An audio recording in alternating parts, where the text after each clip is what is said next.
It was under your control since the beginning of the turn, so they actually kind of have pseudo haste. He's playing against Steven Wu, who's playing Death and Taxes. It is not mono white though. It's not a forcible deck, which is good for Chris, but it is also he's playing black for Dark Confidant, and he does have 4 Thoughtseize in his deck, so he has some play here. Though a little more susceptible to Leyline of Sanctity as a result. Yeah, I mean, Chris, he does have 4 Leyline of Sanctity. He has a lot of different Leylines actually. Some of them even do something. Yeah, the list here is 3 copies of Leyline of the Meek, clearly the weakest of the Leylines. 4 Anticipation, 4 Life Force, 4 Sanctity, 4 Void, 4 Vitality, 4 Punishment. All right, so Chris is going to start out by Serum Powdering right now, which if you weren't aware, basically when someone's playing a card like Serum Powder, that generally means their deck is highly unstable and up to no good. Yeah, no one's ever put this into their creatures and removal spell deck. This is just for really degenerate decks. So his first hand did not have the combo, so he's going to go ahead and Serum Powder. Remember, he basically needs Serra Sanctum in his opener. He plays 4 Crop Rotation to try to increase that, but really 8's not enough, which is why he plays the Serum Powders. A good analog here might be, Vintage Dredge. You have Bizarre Baghdad in that deck. That's everything. That's your whole deck. That's your whole deck. You're willing to dig pretty hard for it. I mean, Serra Sanctum plays that role a little bit in this sort of strategy. Do see 2 Serra Sanctums in his hand, so this one is probably going to be a keeper. Steven's on 6 cards, chose to keep. All right, so we're going to start Steven, we start the game with Leyline of Sanctity, Leyline of the Void, and Leyline of Punishment. So, not going to get Thoughtseize this game. Hold on. Are you ready to take your first one? Stop. I have some effects. I have effects. So, as I think, because he has the Leyline of Sanctity, I believe Steven has no interaction with what's happening here. Well, let's go to the tape. Yeah, this looks rough.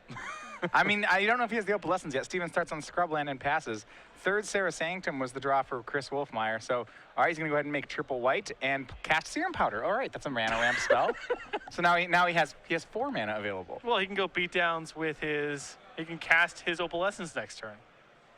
Even if something were to happen to the Serra Sanctum, because now he has the 4th mana and another Sanctum in his hand. Yeah, all right. So even if it gets Wasteland reported, he's good to go. All right, Wasteland from Steven Wu. You better kill that Sanctum. I know you don't know necessarily what your opponent's up to, but you better kill that Serra Sanctum. Whatever he's up to, this Sanctum seems important to his draw. So he has it looks like 2 Mana Confluences and 2 Serra Sanctums, so I don't think he has anything going on yet. For the record, he does have a secondary kill here. He does play 4 Enlightened Tutors, and he has a Helm of Obedience in his deck, and one of his starting lines was Leyline of the Void, so there's a plan B option here to also win. Yeah.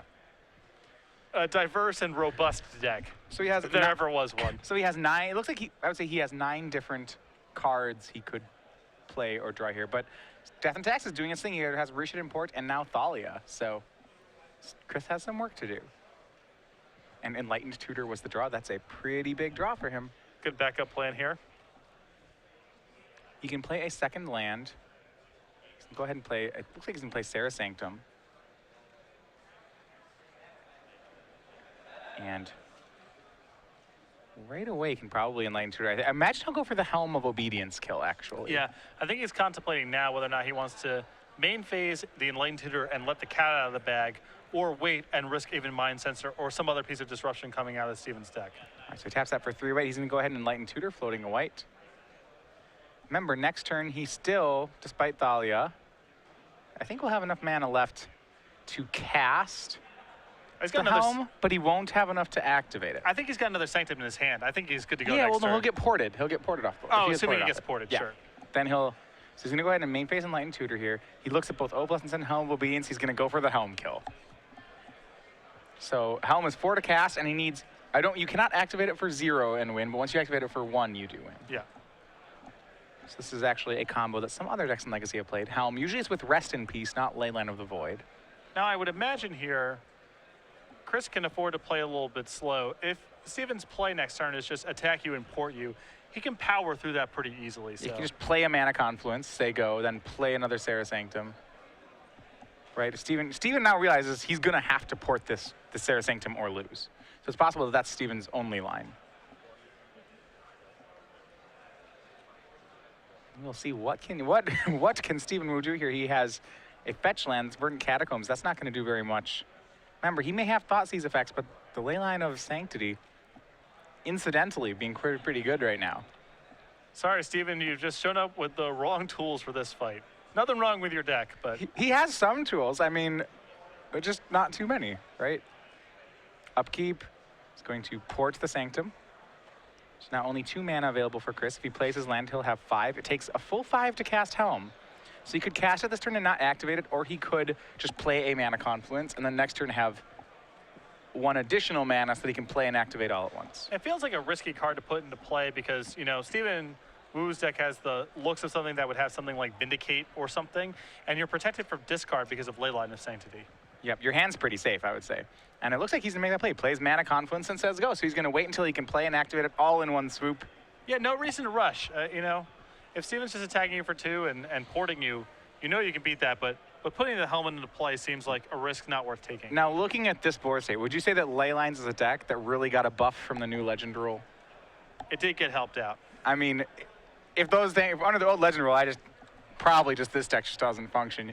We do get a hung up on Elves and Cradle, and part of that is because Elves wins tournaments. But this deck also got a shot in the arm.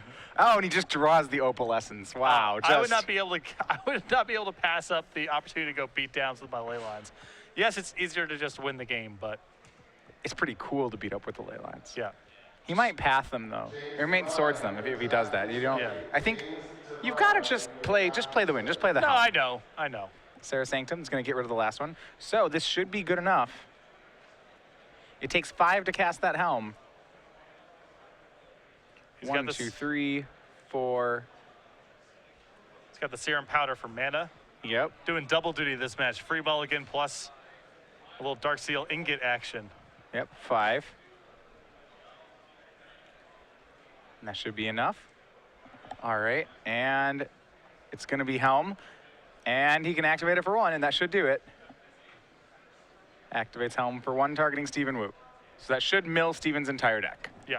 If you aren't aware of this combo, Helm mills until it hits a creature or it puts X cards in the graveyard, but because cards don't go to the graveyard, it just keeps trying and it mills Steven's entire deck. Yeah. So this is a 2-card kill. Usually you see it with Rest in Peace, but Leyline of the Void works just as well. I think at this point they're explaining, yep, and Steven will concede. So game 1 goes to Chris Wolfmeyer and Leylines. Okay, time to go to the sideboard, I guess. All right, well, talking about sideboarding matchups to this, when you're playing a deck as extreme as Leylines, you have to look at your board and say, does anything in my board do anything? And fortunately for Steven Wu, the answer is actually yes. He has some things that function. He has 3 more Duresses. Okay. Well, that is definitely improvement over other stuff that's got going on, although it's worth noting, you know, you're playing against Leyline of Sanctity, so there's no guarantee your discard is going to be functional in the matchup. The rest of his sideboard really doesn't offer him any help. Well, he does have a 1 of Meekstone. In the situation that Chris went for an Opalescence kill and didn't have 20 power worth of Leylines in play, Meekstone would actually be a pretty good weapon here. All the Leylines would never untap. It's probably worth bringing in because you can chump block out of the 1 turn, and then maybe, or he has to get 5 Leylines in play. That actually seems really good. You can yeah. have enough. I think Meekstone seems pretty solid against the Opalescence kill. Yeah, I buy it. Seems good enough. On the other side, Chris, with an Oblivion Ring, 2 Banishing Lights, a Curse of Exhaustion, a Rune Halo, a Ghostly Prison. Oh boy. A Suppression Field, a Rest in Peace, 2 Replenish, a Stony Silence, and a Chancellor of the Annex. 4 Chancellor of the Annex. Yeah, 4 copies. I assume that's for Force of Will / other counterspell blue type decks. of matchups. Yep. So I think that Ghostly Prison is pretty easy to bring in, and I would just bring in the Oblivion Ring and the Banishing Lights as catch-alls as well. I like that. He has 3 Suppression Field main deck. I wouldn't be surprised to see the 4th one, especially because Steven Wu's main form of disruption is Wasteland and Rishadan Port. I feel like Suppression Field would be pretty good against those effects. They would really, Steven can't actually afford to port Chris. Sure. If it costs 4 mana to do it. Yeah, so the question then is, like, what are your flex slots? Do you just cut some of your ley lines? Well, that's an interesting question. How many of the Leylines can you cut in this deck? I have no idea. I care not to speculate. Maybe 3 of them are flex slots. Maybe you can go down to 24. I imagine there has to be some wiggle room here because the rest of the deck is just pure engine. I mean, you have your 4 copies of Opalescence, can't touch that. You have your Helm of Obedience, probably can't touch that. You need your crop rotations to get Sarah Sanctum. You need all your Sarah Sanctums. And I don't think you can touch the Serum Powders either. Yeah, Enlightened Tutor, Idyllic Tutor, these seem like they're all priced into keeping in. I guess Suppression Field is a flex slot here to some extent, but you're already talking about wanting to bring in the 4th copy. So I think that just some of the ley lines have to go. So I'm going to go, what exactly are these ley lines and what do they all do? So I had to look some of this up because I don't actually remember what all of them do. Leyline of the Meek pumps creature tokens. Leyline of Anticipation gives all your spells flash. Leyline of Life Force makes your creatures uncounterable. He actually said when he boards in against Forcible decks and he boards in Chancellor of the Annex, that's actually relevant because he plans to cast them off Sarah's Sanctums. Nice. Okay, so it does something. Leyline of Sanctity and Leyline of the Void, well, those are the premium ones. Those actually do something that's a thing. Those are the ley lines with real text. Those are the superstars of the deck. Leyline of Vitality is a Soul Warden plus giving your creatures +0/+1. Yep. I don't really think that one does too Can much. no longer overload Mizium Mortars to get rid of all of his enchantments. And Leyline of Punishment prevents prevention effects. And life gain. And life gain. Which, that one doesn't seem like too much either. No. Unless you're playing against like a Turbo Fog deck. Leylines probably would have trouble with a Turbo Fog deck. Well, except if it has these 4 Leyline of Punishment. I'm sure it comes up in some matchups. I'm sure it's worth more than, I'm sure it's a greater than 0 sort of thing. Which Leylines he's not playing might be the better question. He's not playing Leyline of Singularity. That's one that makes all permanents legendary. He said it's actively bad in his deck. Right, because he just wants to be able to dump any ley lines onto the table. Right.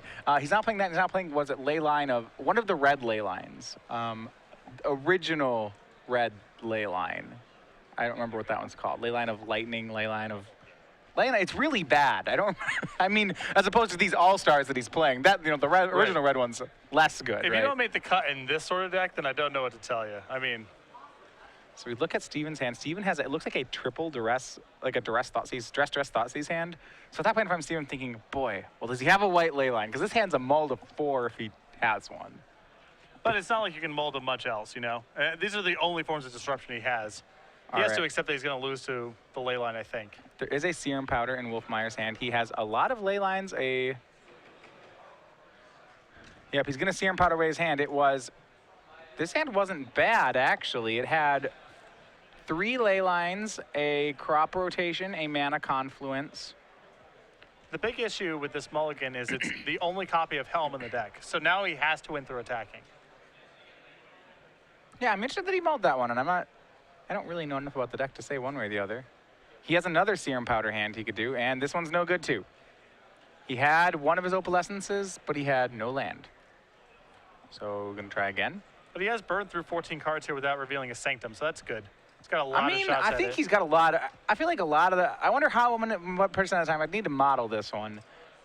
Like what percent of the time, if he strictly Serum Powders to Serum Sanctum, what percent of the time does he get it? I mean, once you factor in also legitimate mulligans he can take, yeah, he can go pretty deep. All right, third series, 21 cards. He's now playing a 39-card library. I imagine this is what Richard Garfield had in mind when he invented Magic. This is pretty close. This is by the way, this is why you don't let people, originally when you could take mulligan, no land mulligans and get a free no land mulligan, this is why they stopped letting people do stuff like that. Because you can do abusive things when you get free no land mulligans. And his hand is great. Once again, he starts out with 4 Leylines in play, and Leyline of Sanctity is among them. That shuts Steven's on a mull to 4. Chris does have the Sarah Sanctum, and he does have an Enlightened Tutor in hand. So Chris he's setting up for, for the Opalescence beatdown real quick here. I think he might have. I think he has Mana Confluence. He does have a Sanctum. Sarah Sanctum and Enlightened Tutor. I think he has the whole package. Yeah, Enlightened Tutor. He drew an Enlightened Tutor there, actually. So yeah, he's going to get to kill real fast here. Mana Confluence is the land for the turn. Just going to go ahead and Pain for Enlightened Tutor here.